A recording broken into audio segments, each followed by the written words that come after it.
Hi, my name's Nina Simon, and I'm really sorry that I'm not able to be with you in person today in Frankfurt, but I'm thrilled to get to talk with you a little bit from my home here in Santa Cruz, California, about some of the things I've been playing with around visitor engagement in museums. As many of you know, I run the Museum 2.0 blog, and I'm the author of the book The Participatory Museum. And I focus my work with museums, cultural institutions, and libraries on ways to invite visitors to be active participants in their experience at museums by collaborating with us, partnering with us, and generally contributing their experience and expertise to what we do in our institutions. And I want to focus this 15 minutes just on sharing some thoughts with you on why active participation is so important in museums. And maybe the most basic reason is this: visitors are not passive consumers. They don't walk into our museums as empty vessels waiting to be filled with the knowledge that we give them. Instead, research has shown again and again that visitors come to museums for three reasons: to see things they've never seen before, to do things they can't do anywhere else, and to do those things with their friends and family. When visitors are asked years later to remember museum experiences, they're more likely to remember the people they came with and the way they felt than anything they specifically saw. And again, we see that visitors report positively not only their experience in terms of enjoyment, but also in terms of learning when they're invited to actively do something in the institution.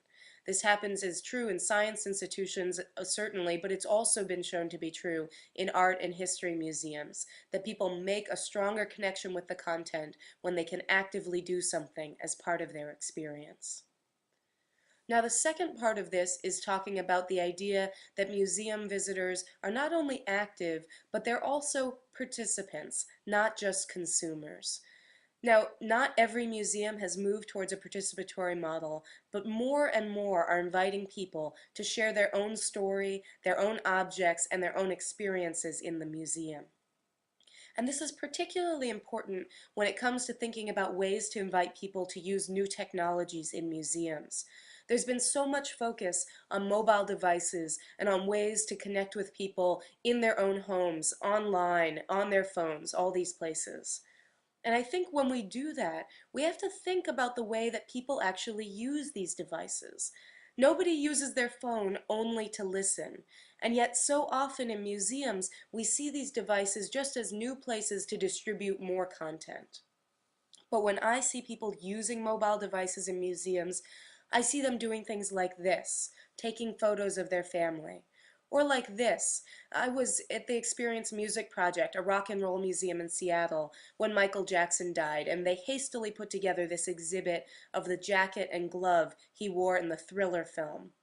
And again, for 2 days, people would line up to come take a picture of this object.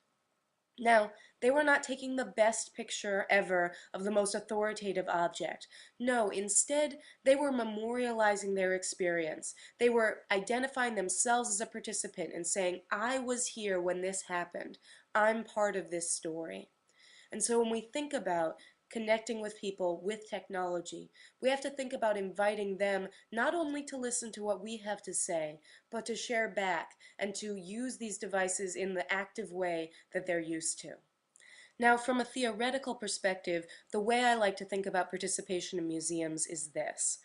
A traditional museum is a content provider, whereas a participatory institution is a platform provider. So what's the difference here? Well, in a traditional institution, our job is to make the best, most high quality, accurate, authoritative content we can, and then we push it out equally to all visitors. It doesn't matter if you have a PhD or if you're 10 years old, you're going to get the same label and the same tour, and both are going to be vetted, accurate, and high quality. Now, in this participatory model, the museum focuses less on being the singular voice of authority and more on being a connector, the place where people can share their stories, their unique perspective on a particular incident or event, and those stories and perspectives can be repackaged and made available to visitors as they need them. So if you think about it, there's some people who walk in your doors and they want the long version of the label, and there are other people who want the quick glance. And right now we have to choose one way. But in a participatory model, you can look at each visitor and say, what are you looking for today? What exactly do you want from this experience? And how can I provide that through what everybody else has provided? A lot of people look at this model and it looks very messy. It's frankly kind of scary if you're used to the traditional model.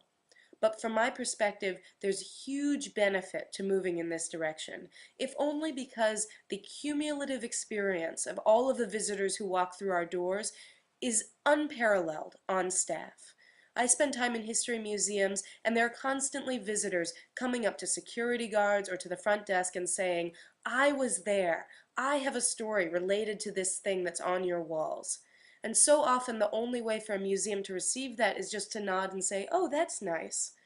In a participatory model, you can capture those veteran stories, those mothers' stories, those activist stories, and connect them to the people who really want to hear them.